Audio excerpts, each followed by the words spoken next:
El Señor esté con ustedes. Lectura del Santo Evangelio según San Marcos. En aquel tiempo el Espíritu impulsó a Jesús a retirarse al desierto, donde permaneció 40 días y fue tentado por Satanás. Vivió ahí entre animales salvajes y los ángeles le servían. Después de que arrestaron a Juan el Bautista, Jesús se fue a Galilea para predicar el Evangelio de Dios y decía: se ha cumplido el tiempo y el reino de Dios ya está cerca. Conviértanse y crean en el Evangelio. Palabra del Señor. Hace unos meses estuve en una casa de unos amigos venezolanos, muy amigos de la época cuando yo vivía allá en Caracas, y ellos viven en Carolina del Norte, y una de las hijas estaba leyendo el libro de la vida de Elon Musk. ¿Todo el mundo sabe quién es Elon Musk o no? No saben. A ver, levante la mano quien no sabe quién es Elon Musk. Poquito, no muchos, la mitad. Bueno, pues Elon Musk es un empresario, creo que ahorita es el más rico del mundo, lo que antes era Bill Gates y etcétera, que ha sido pues el que hizo la compañía de los carros Tesla, el que ha ayudado al gobierno americano a volver a ser competitivo en los viajes espaciales, o sea, poner satélites y tratar de llevar gente a la luna. También compró Twitter, es el que compró Twitter el año pasado, o sea, es un empresario, es el número 1 del mundo, es el más grande.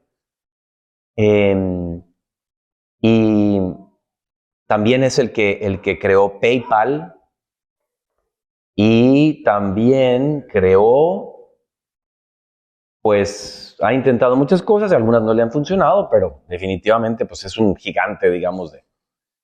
El hecho es que el autor que habla de él, o el autor que lo pone, yo había leído a ese autor haciendo la biografía de Steve Jobs, que también fue un grande, el creador de Apple, ¿verdad?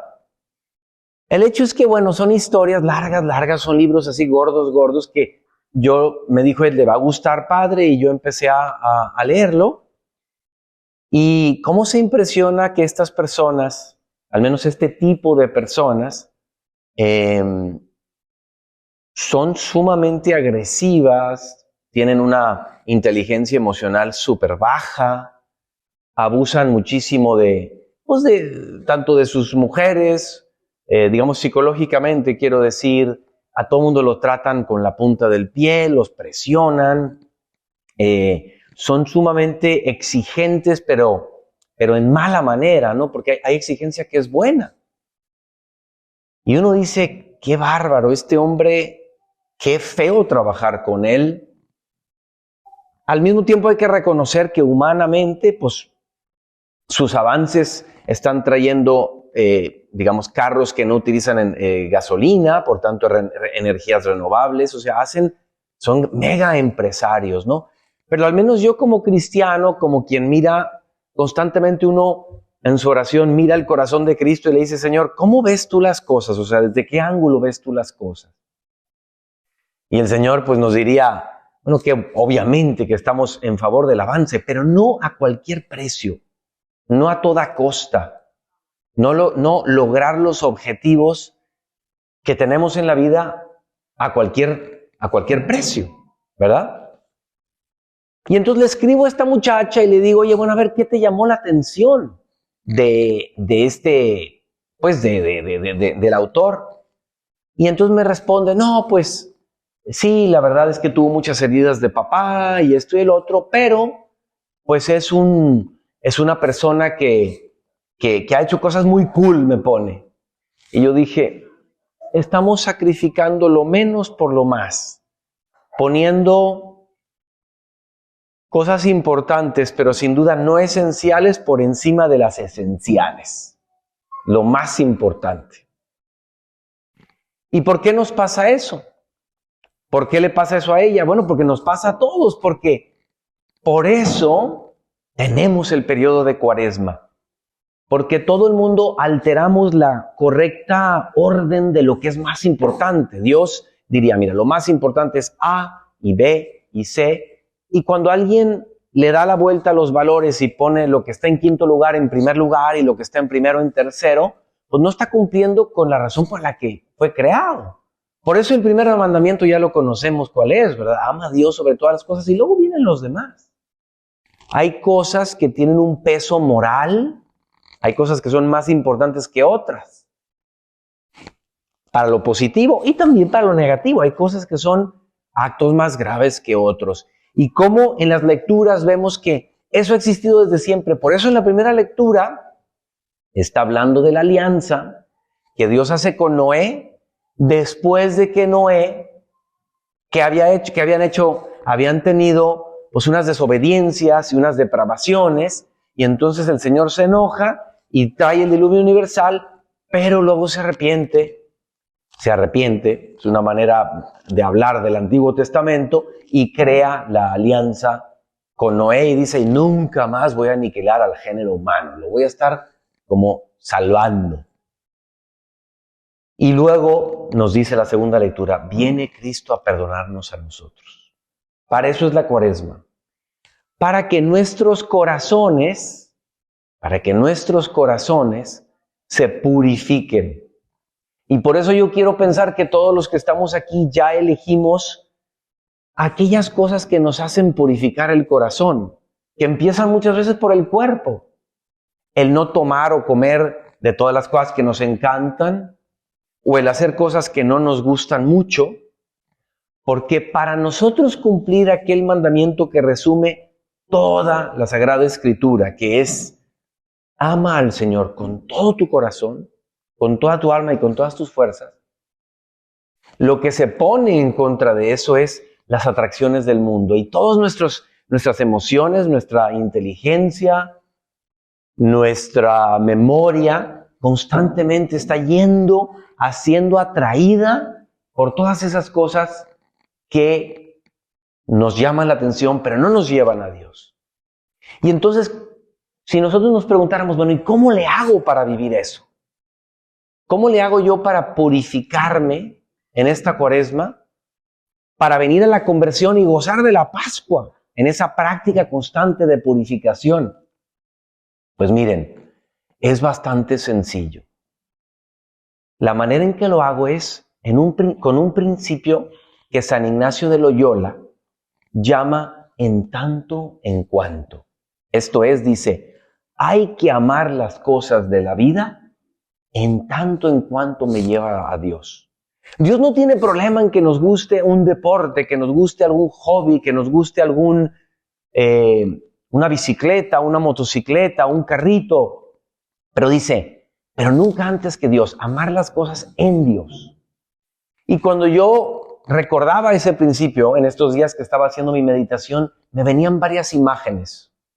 Por ejemplo, yo no soy experto en agricultura, pero cuando tienen esos viveros o esos jardines grandes, esos regadíos, en donde dicen, mira, si yo riego esta fuente y la lleno de agua, esta se encarga de que le caiga agua y de que esté bien regado todo el resto de la tierra. O también son imágenes distintas.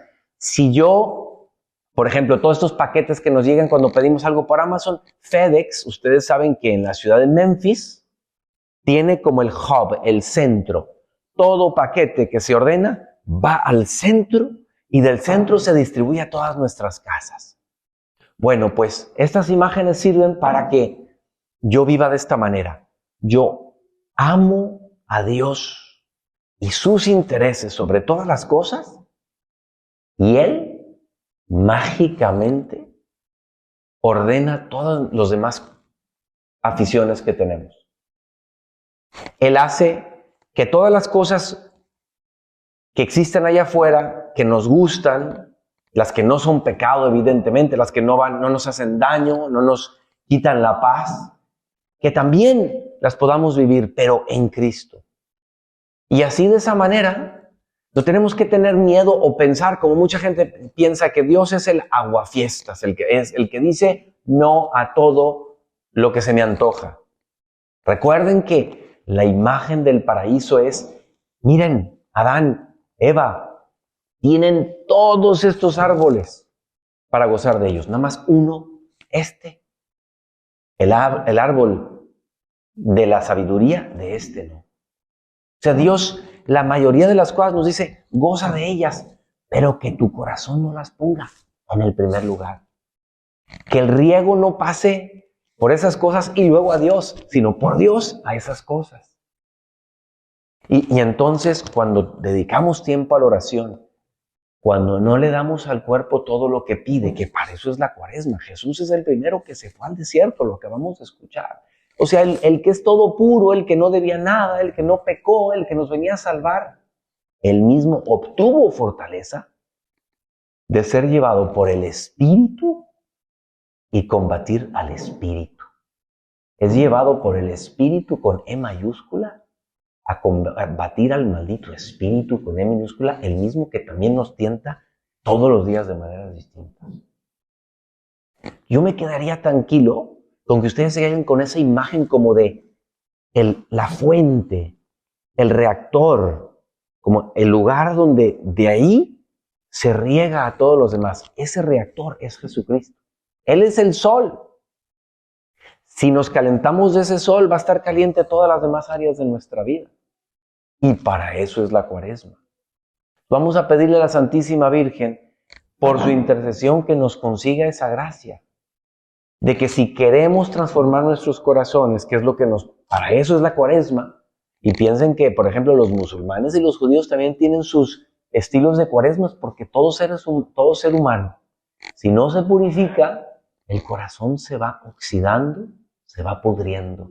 Necesitamos de este tiempo, nos hace más ligeritos espiritualmente y lo sentimos. Así que vivamos la plenitud, son 40 días para luego gozar de toda la Pascua. Pidámosle a la Virgen Madre Santa, concédenos la gracia, como decía la oración colecta, de poder poco a poco, por la purificación de la Cuaresma, vivir una vida impecable. Así sea.